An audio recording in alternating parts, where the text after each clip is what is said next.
had a sip of coffee, and now I continue with another episode. You see, oh my God, I love it so much being next to the fireplace. I told you, in the winter time, we will be having our episodes next to the fireplace.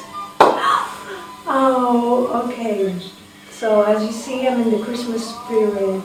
Oh my God, I keep saying that in every single episode, but that's my truth. That's what gives meaning to my life. Well, not just that, but at this period of the year, yes. I just did an episode about meaningful life, which you will see probably prior to this episode. So in this episode, we'll talk about another subject that was also requested from me, and that was of problematic approaches. When I first heard that title, Problematic Approaches, I questioned and I said, okay, what do you mean? In which area? In which, like, in romantic relationships, in relationships, like, in which area? So I was thinking to myself, oh my God. Because, from my nature, I'm a person that, not that I haven't faced challenges in my life, I have faced more challenges than you can imagine. And it doesn't show to me, right? People usually think and fantasize different things when they see me, but believe it or not, I have faced many challenges, but I choose not to let them show. I choose to put them in their place, and I choose to keep going in life, move forward, go better, go bigger, go higher. So, to me, it was a bit difficult to understand how a problematic approach can be, because I'm no one that is doing problematic approaches, so I cannot get into this kind of psychology. You see, everything can be very understandable if you get into the psychology, but if you do not, you have to learn, you have to educate yourself, you have to read, you have to ask questions, you have to talk to people that they might have this kind of problem, this kind of attitude, problematic attitude. And it's not easy. I have to admit, it is not easy. I was talking to different people on different occasions about the problematic approach. And one thing I've seen with all these people is this. Every single one of these people that they have faced, and a couple of them still do face problematic approaches in their lives. The thing they have in common is that everybody, all of them, think that what they do is the right thing. What they do is the right thing to do. And I was like, what? How is it possible? And I'm talking about people that are intelligent. They're successful professionally. They're people that they are looked up in their professional environment.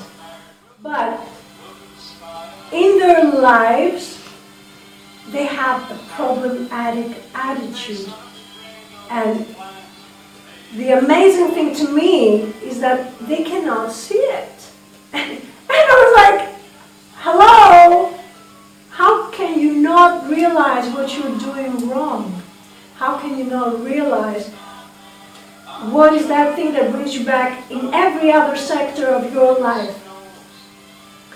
And that is the main topic of the problematic behaviors, approaches, and attitude in general.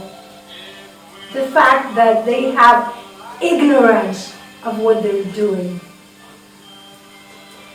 Their whole attitude, not their whole attitude, the base of this problematic attitude these people have, believe it or not, it's ignorance.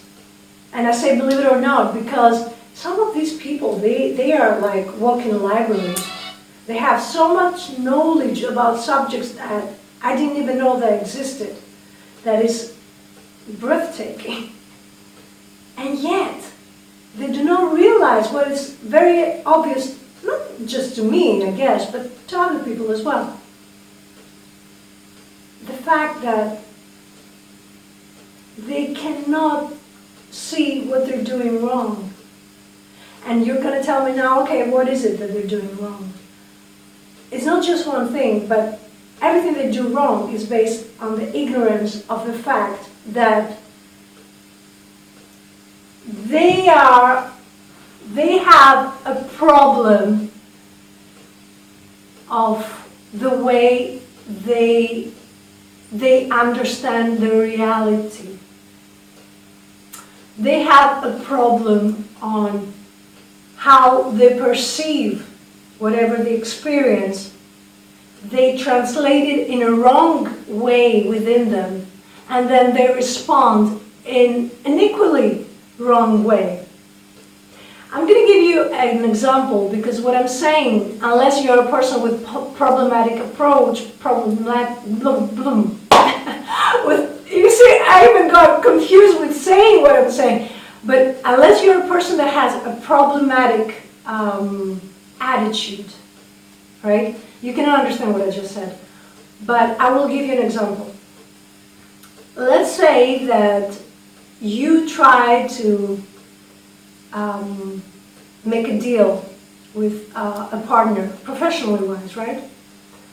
And that person, for their own reasons, they might just come out as being in a way that you perceive strange, you perceive unknown. Thus, you assume that they're negative towards you. And so you surround yourself with, you try to defend yourself, and you come out with the wrong attitude, which might be attack, which might be not good behavior, which might be anything that is not positive, right? And all that by the assumption that they do not like what you present. They do not like what you offer. They do not like your work. They do not like you. All that in that assumption. Which assumption might be 1000% wrong. Because we can only be who we are. We cannot control the other person's behavior. And at the end of the day, we do not know why the other person behaves in a certain way. But that doesn't mean that they behave in a certain way because of us. If we assume that in every single interaction we have in our lives with other people, that means that we have a problem. It cannot be that every single person we encounter, their behavior is based on us. That is not happening. We can't be that mighty anyway. No. And that's one of the reasons, of the reasons that I've seen that these people, they come to wrong conclusions all the time, wrong assumptions about others, and then they just make themselves like a fort, and they defend, and they do not allow themselves to behave as who they are.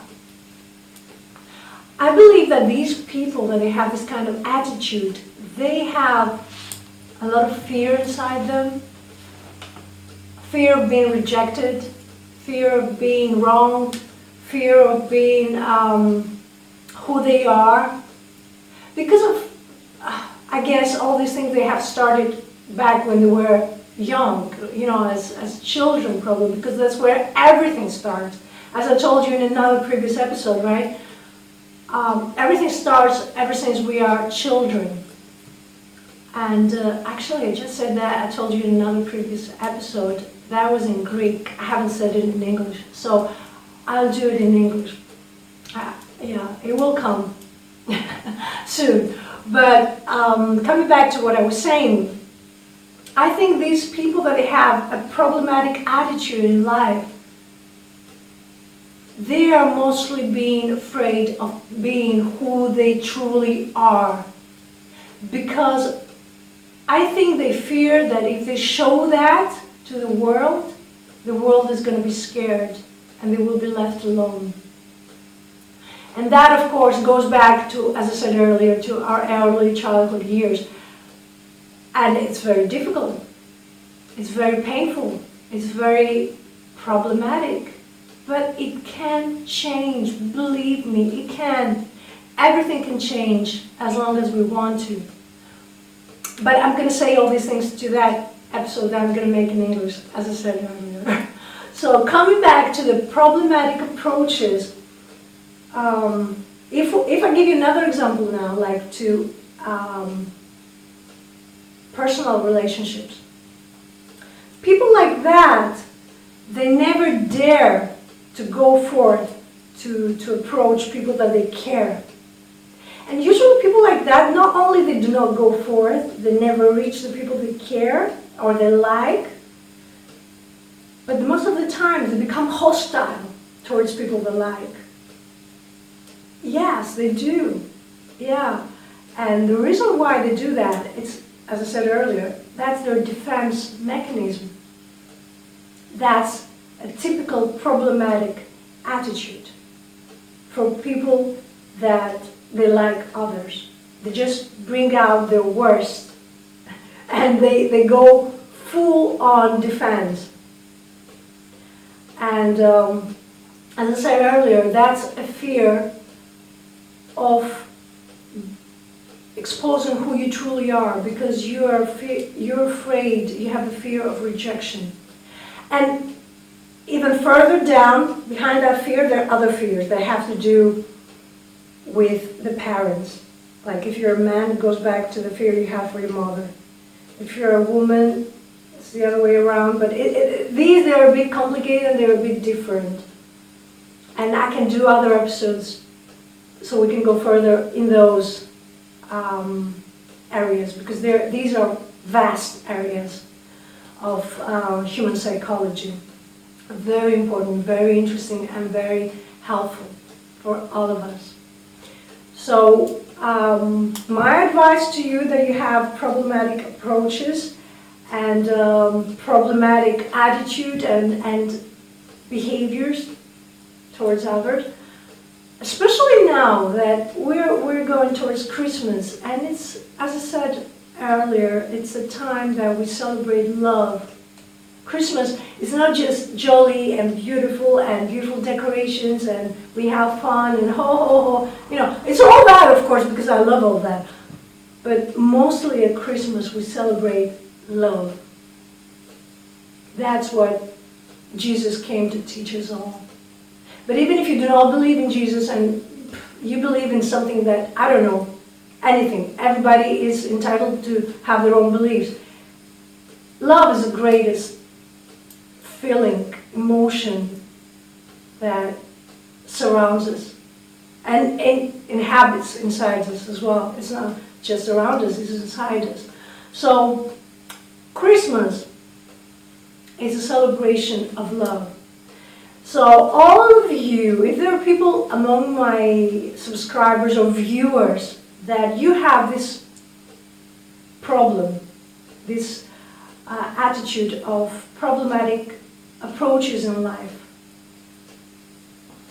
there is your chance this Christmas to try to start making, how can I say that, to make a difference, to make a start on trying to conquer your fear and move forward. So if you like a person this Christmas, tell them Merry Christmas and tell them how you feel about them. As simple as that. What could go worse? Like, what could they possibly tell you? Like, what can you possibly say to someone that says Merry Christmas? I like you, right? They might not like you, so what? That's not the end of this life. That's not the end of the world. Which, I don't think they could tell you that anyway, but anyway, Merry Christmas, at least just say that. That's a beautiful thing for start. And you can take it from there. I mean, we are in a beautiful time of the year right now, and Christmas, it's the right opportunity for all of you that you make everything in your life in a very awkward and peculiar way. I don't want to say the word problematic again. In a peculiar way, take this Christmas for a chance to start making it in a beautiful way. What do you think? All right? Okay, I'm going to tell you good night for the time being. I'm going to continue having some more of my beautiful coffee. And until next time, I want to hear what you think about what I just said to you. Okay? I send you all my love and all my kisses and my good luck. Until next time. Mwah!